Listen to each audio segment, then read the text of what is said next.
সকাল বেলার ধনীরে তুই ফকির সন্ধ্যা বেলা, এটাই সত্য। এই জন্য আদম আলাইহিস সালাম ওনার প্রথম ছেলেকে, শীস আলাইহিস সালামকে, ওনার প্রথম ছেলে যে নবী হন, ওনাকে নসিহত করছিলেন কয়েকটা, তার ভিতরে একটা বলতেছি, সবগুলো না। তো উনি বলছিলেন ছেলেকে, ছেলে যেই অবস্থায় যেখানেই থাকো এটাকে চিরস্থায়ী মনে করো না, অবস্থাটাকেও চিরস্থায়ী মনে করো না, অবস্থাটাকেও আর জায়গাটাকেও চিরস্থায়ী মনে করো না। এই দুটা ভুল কিন্তু আমার কাছ থেকে হয়ে গেছে। আমি জান্নাতকে চিরস্থায়ী মনে করছিলাম, যে মনে হয় এখান থেকে আর কোনোদিন বাহির হইতে হবে না, এইখানেই আমি চিরদিন থাকবো। এই ভুল কিন্তু আমার থেকে হয়েছে, আমি জান্নাতকে চিরস্থায়ী মনে করছি, জান্নাতের অবস্থানটাকেও চিরস্থায়ী মনে করছি,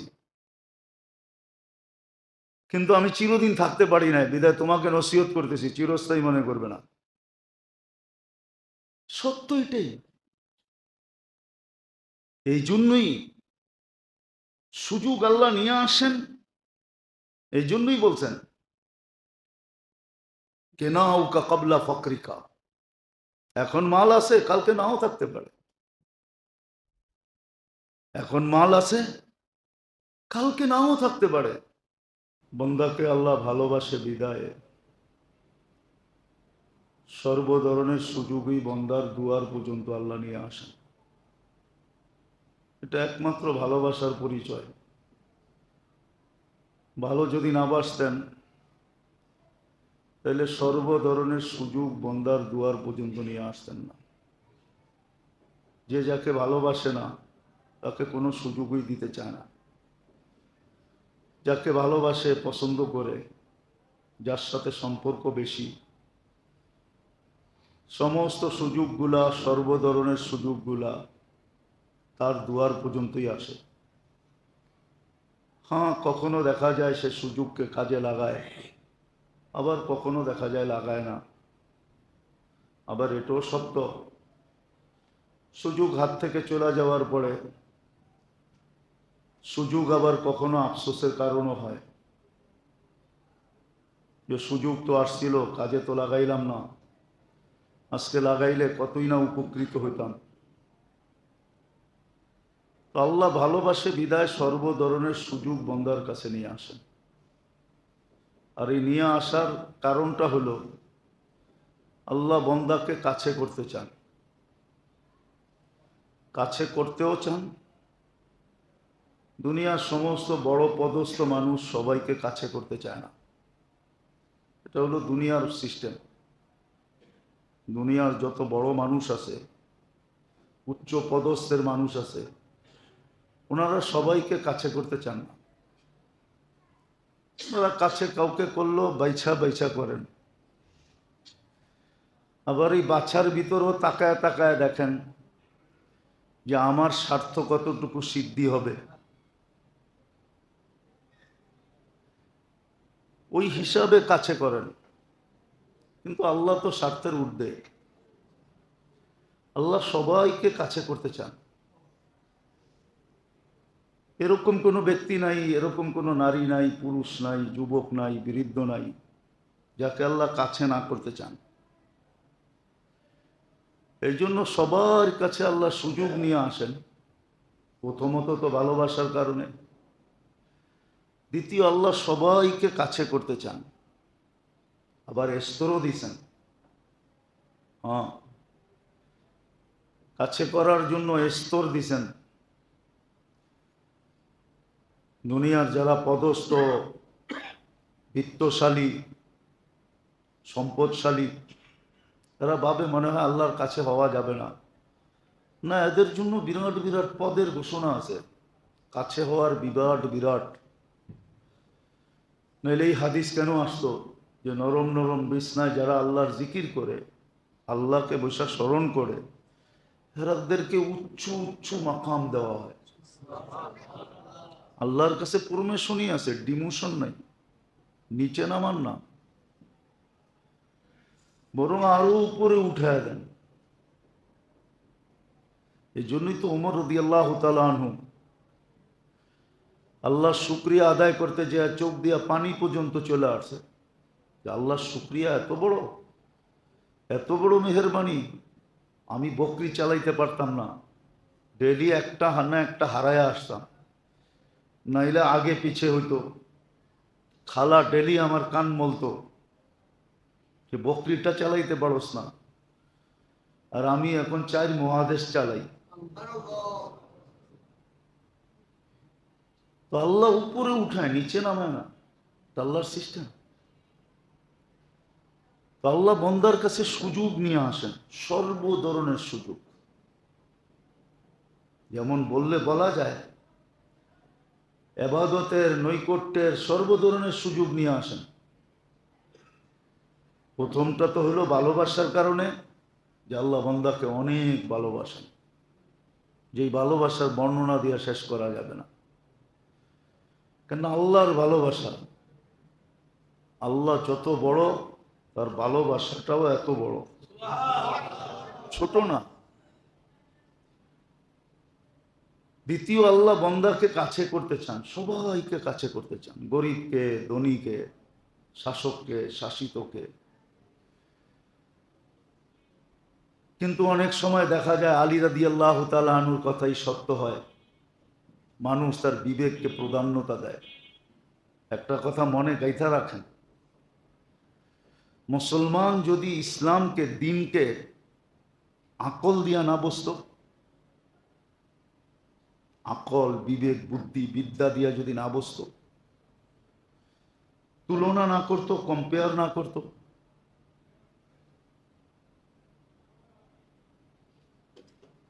যদি আকল, বুদ্ধি, বিদ্যাকে দিনের অধীন করত, যে আমার আকল কি বলে গুলি মারো, দেখো আমার দিন কি বলে, আমার বিবেক কি বলে এটারে রাখো, দেখো আমার দিন কি বলে, আমার বিদ্যাকে একদিকে রাখো, দেখো আমার ধর্ম কি বলে, এটা যদি মুসলমান মানত, তাহলে আজকে মুসলমানের এই দুরবস্থা হইতো না, আমাদেরও এই দুরবস্থা হইতো না। আমরা দিনের অধীন না। এই জন্য আলী রাদিয়াল্লাহু তাআলা আনহু বলছেন, মানি ইতামাদা আলা আকলিহি তাল্লাহ, যে দিনকে তার বিবেক বুদ্ধির অধীন করবে সে গুমরাহ হবেই হবে। ওয়া মানি ইতামাদা আলা জাইহি দাল্লা, যে দিনকে তার পদের অধীন করবে সে একদিন না একদিন বেইজ্জত হবেই হবে। ওয়া মানি ইতামাদা আলা মালিহি, আর যে দিনকে মালের অধীন করবে তার মাল একদিন তার হাতছাড়া হবেই হবে। ও মানি ইতামাদা আলাল্লাহ, যে সব কিছুকে দিনের অধীন করবে, তো লা দাল্লা ওয়ালা দাল্লা ওয়ালা কাল্লা, সে কোনোদিন গুমরা হবে না, কোনোদিন লজ্জিত হবে না, কোনোদিন তার কমবে না, কমবে না। আল্লাহর থিওরি একটা, আমাদের থিওরি একটা। আল্লাহর থিওরি একটা, আল্লাহ থিওরি দিছেন যে তুমি দিনের অধীন হয়ে যদি মাল খরচ করো, তাহলে মাল আমরা কমতে দিব না। ইতিহাস বলে, ইতিহাস, কোরআনও এটাই বলে। যেমন আমরা ভাবি লাখ টাকার থেকে 2,500 জাকাত দিলে এখন আর লাখ রইল না, কত হইল? 98,500, ঠিক না? 97,500, লাখ আর নাই, ঠিক না? কোটির থেকে 2.5 লাখ দিলে এখন আর কোটি নাই, ঠিক না? 100 কোটির থেকে 2.5 কোটি দিলে এখন আর 100 কোটি নাই, ঠিক না? আমরা তো এটাই দেখি, ঠিক না? কি বলেন? এটা দেখি তো পিছে আসে 2,500, 2.5 লাখ, 2.5 কোটি। তো সে চোখে দেখে কমতেছে, আর আল্লাহর থিওরি হলো কমবে না। ওমান ইউকরিদিল্লাহ কারদান হাসানা ইউদাইফুহু, আল্লাহ বলে তুমি চোখে দেখতেছো কমতেছে, কিন্তু আমাদের থিওরি হলো আমাদের রেজুলেশন হলো, আমাদের গঠনতন্ত্র হলো, তোমারটা কমবে না। এই জন্য আব্দুর রহমান ইবনে আউফ রাদিয়াল্লাহু তাআলা আনহু অনেকবার মাল কমানোর জন্য সব সৎকা করে দিয়েছেন, যে এই ব্যবসার ঝামেলা আর ভাল লাগে না, আর এই মালের ঝামেলা আর ভাল লাগে না। উনি সব সৎকা করে দিয়েছেন। আল্লাহ রসুল বলছে, আব্দুর রহমান, কমানের লেগে দিছ তো, কমবো না, আগামী বছর আরো দ্বিগুণ হইব। আর হইছেও ওনার দ্বিগুণ। উনি যখন চলে যান দুনিয়ার থেকে, তো 47 লক্ষ কোটি টাকা ওনার ক্যাশ ছিল, ক্যাশ টাকা ছিল, কমে নাই, কমবে না। তো যেটা বুঝাইতেছিলাম, আজকে তো আমরা দিনকে নিজের বিবেক বুদ্ধি বিদ্যার অধীন করে চালাইতেছি। আবার বলেও আল্লাহ একটা আকল দিছে না। আরে আল্লাহ আকল দিয়া তো বইলেও দিছে যে এটা কোন জায়গায় লাগাইবা, না বইলা দেয় নাই, বলছে সব জায়গায় লাগাও, কিন্তু দিনের অধীন রেখা লাগাও, দিনের অধীন। দিনকে তোমার আকলের অধীন করো না। তো যেটা বুঝাইতেছিলাম, ভালোবাসার কারণে আল্লাহ আমাদেরকে সুযোগ আমাদের কাছে আইনা দেন।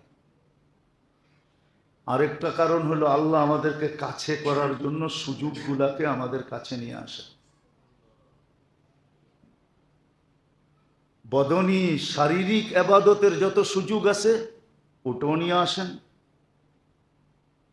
শারীরিক আবাদত, আবাদত মানুষ কিছু শরীর দিয়া করে, এই সুযোগগুলো নিয়ে আসেন।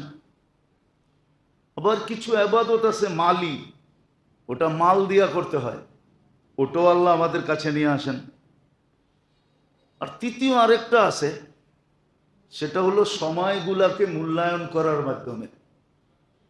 আর সময়টাও আল্লাহ আমাদের কাছে ঘড়ির কাঁটা ঘুরায় নিয়ে আসেন। সূর্যের ডুবার উঠা নিয়ে আমাদের কাছে নিয়ে আসেন সময়ের সুযোগগুলা, সময়ের সুযোগগুলা। এই জন্য কবি লিখতে বাধ্য হয়েছেন, হামা সব সবে কদর আগার কদর দান। প্রত্যেক রাত্রকে তুমি সবের কদর বানাইতে পারো, যদি তুমি এটার মূল্য বোঝো। মূল্যবোধ যদি তোমার কাছে থাকে, মূল্যায়ন যদি তোমার কাছে থাকে, তুমি যদি মূল্য দিতে জানো, তো প্রত্যেকটা রাত্রই সবে কদর, লাইলাতুল কদরের মতো মর্যাদা রাখে। তো তিনোটাই আল্লাহ আমাদের কাছে নিয়ে আসেন। একটা তো হলো ভালোবাসা, আর একটা হলো আল্লাহর কাছে করার জন্য। আরেকটা কারণ আছে, তৃতীয় কারণ, কেউ যেন কোনোদিন আল্লাহকে বলতে না পারে যে আপনি তো আমাকে সুযোগ দিলেন না, আপনি তো আমাকে সুযোগ দিলেন না, আপনি তো আমাকে সুযোগ দিলেন না। সুযোগ যদি দিতেন, এই কথা যেন কেউ আল্লাহকে বলতে না পারে যে আপনি আমাকে সুযোগ দিলেন না। এই জন্য আল্লাহ তিন ধরনেরই সুযোগ আমাদের সামনে নিয়ে আসেন। আবার এক একটার এক একটা মর্যাদা বানায় দিয়েছেন। শারীরিক আবাদতের মর্যাদা একরকম, আর্থিক আবাদতের মর্যাদা একরকম, সময়ের মূল্যায়নের মর্যাদা আরেক রকম। আর তিনটাই পাঠ পাঠ করে খুলা খুলা বলছেন। দেখেন, ইসলামে কিন্তু মাসের মর্যাদাও আছে, না নাই? ইসলামে কিন্তু দিনের মর্যাদাও আছে, না নাই? ইসলামে কিন্তু মুহূর্তের মর্যাদাও আছে, এক এক মুহূর্তের এক এক মর্যাদা। গরিব যদি হজ না কইরো, ইচ্ছা করে যে ডেলি আমি হজের সওয়াব কামাবো, তার জন্য সুযোগ রাখা আছে। ফজর পড়া আধা ঘন্টা বসে থাকুক না, আমাদের ফজরের নামাজ তো হয়ই আধা ঘন্টা হাতে সময় নিয়া।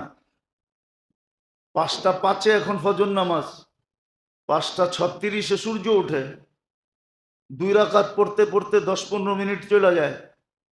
আর আধা ঘন্টা যদি বসে থাকলো আর 2 রাকাত নামাজ পড়লো, তো পইরেই গরিব আলহাজ লিখতে পারে। বললাম আর কি, কেননা 2 রাকাত এশরাকের পড়তে দেরি, হজের সওয়াব। তো সেও তো কইতে পারে ডেলি যে আমি ডেলি আলহাজ হই। আলহাজ বোঝেন না মনে হয়। মাঝে মাঝে দেখি অনেকজন আমগরে ফোন করে, নামের পরিচয় দেয়, আলহাজ অমুক আমি। হুম, কি এটা একটা ট্রেডিশন হয়ে গেছে আলহাজ। এখন গরিব যদি পাশে থাকে, ও মুস্কি হাসি দিয়া বলতে পারে একবার হজ করি আপনি আলহাজ বলেন, আমি তো ডেলি ফজরের পর একবার করে হজ আমল নামায় লেখাই, তাইলে আমার কত বড় আলহাজ লেখা দরকার, ঠিক না? ও তো লেখা দরকার একবারে আল লেখা একটা লম্বা টান দিব, পৃষ্ঠার খাতার শেষে যায়া লিখবো হজ, ঠিক না? সুযোগ দিছেন আল্লাহ, সময়ের দিক দিয়েও সুযোগ দিছেন, বদনের দিক দিয়েও সুযোগ দিছেন, শারীরিক এবাদতের দিক দিয়েও সুযোগ দিছেন। সুযোগ যদি না দিতেন তাহলে আল্লাহ চেঞ্জ করতেন না। আল্লাহর মতো সত্তার সামনে দাঁড়ায়া থাকা এটাটাই শুভনীয় মনে হয়, কি বলেন? বিবেক কি বলে? মনে হয় বুঝাইতে পারি নাই। দেশের সবচেয়ে বড় পদস্থ লোকের সামনে যায়া কি যাই লেপটি মেরা বয় নাকি? কি করে? মানে দাঁড়ায়া থাকাটাই হলো কি কি আরে বলেন না, এটাই পদ্ধতি, ঠিক না? এটাই আদব। আল্লাহর সামনে দাঁড়ায় থাকাটাই হলো আসলে কি, এটাই সর্বযুক্তিতে এটাই বলে দাঁড়ায় থাকো। কিন্তু আল্লাহ কি বলে? বসতে পারো না, চেয়ারে বসো। আল্লাহ চেয়ারেও তো বসতে পারি না, আল্লাহ বলে শুয়া যাও। কি শুয়া ইশারায় নামাজ হয় না? হয় না? হ্যাঁ, কিন্তু আসলে বিবেক কি বলে? প্রথমটা কি বলে? আল্লাহর সামনে দাঁড়ায় থাকাটাই যুক্তিসঙ্গত, ঠিক না? হ্যাঁ, সর্বদিক দিয়ে আল্লাহর মতো সত্তার সামনে বইব, ভয় তো ভয় কি করে, দাঁড়াই থাকা উচিত। কিন্তু আল্লাহ বন্দাকে সুযোগ দিছে, না দাঁড়াইতে পারো না, বসো। আল্লাহ বসতে পারি না, শো। আল্লাহ রুকু সেজদা করতে পারি না, ইশারা করো,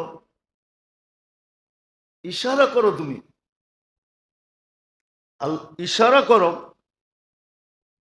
এটাই হইল আল্লাহর কাছে সবচেয়ে বড়। আল্লাহ সুযোগ দিছে বন্দাকে, শারীরিক ভাবে সুযোগ, শারীরিক আবাদতের জন্য সুযোগ দিছেন, যেটাকে আবাদতে বদনি বলে, শারীরিক আবাদতের সুযোগ শেষ মুহূর্ত পর্যন্ত দিছেন। ইশারা যেটা, এটা শেষ মুহূর্ত। বলে এরপরে না পারলে অপেক্ষা করো, দেখো তুমি সুস্থ হওয়া পর্যন্ত অপেক্ষা করো। যদি সুস্থ হইলা তাহলে তুমি এটাকে রিপিট করলা, কাজা করলা। আর সুস্থ হইলা না তাহলে আমরাও লিখবো না, আমরা লিখবো না, বরং উল্টাটা লিখবো, তোমাকে সোয়াব দিব, সোয়াব। এটা কাজা লেখা হবে না। এরকম মালের দিক দিয়ে আল্লাহ সুযোগ নিয়ে আসছেন, যাদেরকে সম্পদ দিছেন। অনেক সময় দেখা যায়, যেরকম হাদিস মনে উঠলো বলতেছি, গরিব মানুষের সবচেয়ে বেশি, বিপদগ্রস্ত মানুষের সবচেয়ে বড় অভিযোগ আল্লাহর উপরে, আমাদের উপরে বিপদ আনলেন কেন, আমাকে গরিব বানাইলেন কেন? যেমন বাংলায় গান আছে, কবিতা আছে, যে আমাকে গরিব বানাইলেন কেন, আর মক্কা মদিনা দূরে করলেন কেন? আমাকে যদি গরিব না বানাইতেন আর মক্কা মদিনা দূরে না করতেন, কাছে থাকতো, তাহলে রিক্সা দিয়ে যেতাম গা, নাইলে হাইটেই যেতাম, ঠিক না? আর যদি ধনী বানাইতেন তো টাকা দিয়ে যেতাম। কিন্তু আল্লাহ এই অভিযোগ ভুল, কেন আল্লাহ 14 ভাবে মানুষকে হজের সওয়াব দেওয়ার জন্য তৈরি আছেন। কয়ভাবে? 14 প্রকার, 14 ভাবে হজের সওয়াব নেওয়া যায়। একটা করেন না, 14টা করছেন।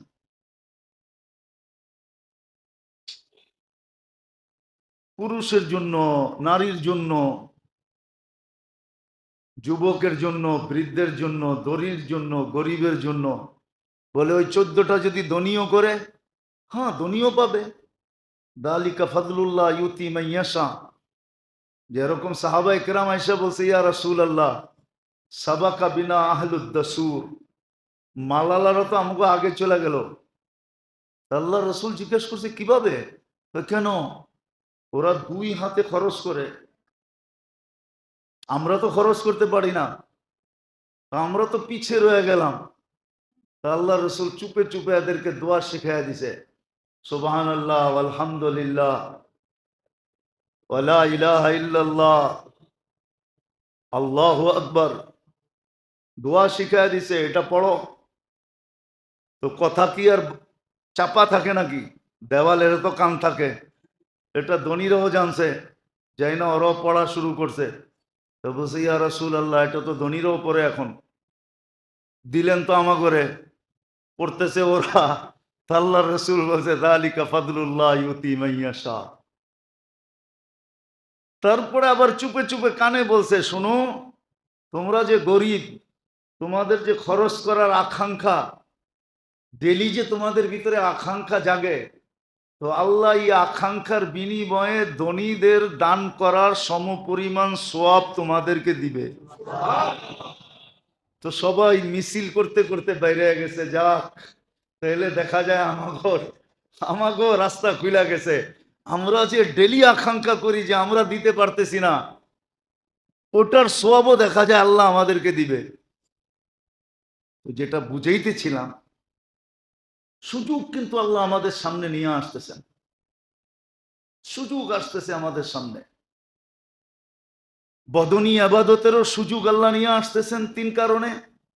এক তো আল্লাহ ভালোবাসেন, দ্বিতীয় আল্লাহ কাছে করতে চান, তৃতীয় কেউ যেন আল্লাহকে প্রশ্ন না করতে পারে যে আপনি আমাকে সুযোগ দেন নাই। সুযোগ দিলে তো কোরা দেখায় দিতাম। এই জন্য শারীরিক সুযোগ আল্লাহ নিয়ে আসেন, বদনী আবাদতের সুযোগ। এই জন্যই তো বলছে ফাক্তানি, সুবর্ণ সুযোগ মনে করো তুমি, সুবর্ণ সুযোগ, সুবর্ণ সুযোগ মনে করো তুমি। ফাক্তানিম ইকতানিম খামসান ক্বাবলা খামসিন, 5 জিনিসের আগে 5 জিনিসের মূল্যায়ন করো, খুব মূল্যায়ন করো। সুবর্ণ সুযোগ মনে করো, খুব মূল্যায়ন করো, সাধ্য অনুযায়ী করো, যতটুকু চেষ্টা করতে পারো অতটুকু করো। হায়াতুকা ক্বাবলা মাউতিকা, জীবনের মূল্যায়ন করো মৌত আসার আগে। শাবাবুকা ক্বাবলা হারামিকা, যৌবনের মূল্যায়ন করো বৃদ্ধ হওয়ার আগে। যত খাটানো যায় যৌবন অবস্থায় শরীরকে আবাদতের ভিতরে, যত খাটানো যায় খাটাও। আবাদতের ভিতরে যত খাটানো যায় খুব খাটাও। বয়স পাইলে তুমি একদিন বৃদ্ধ অটোমেটিক হবে, যৌবন একদিন হারায় যাবে।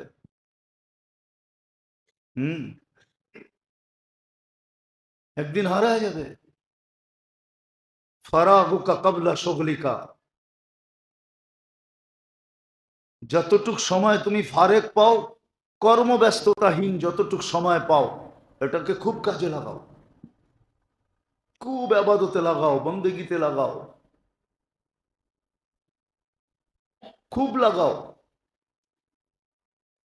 গিনাউকা ক্বাবলা ফাকরিকা,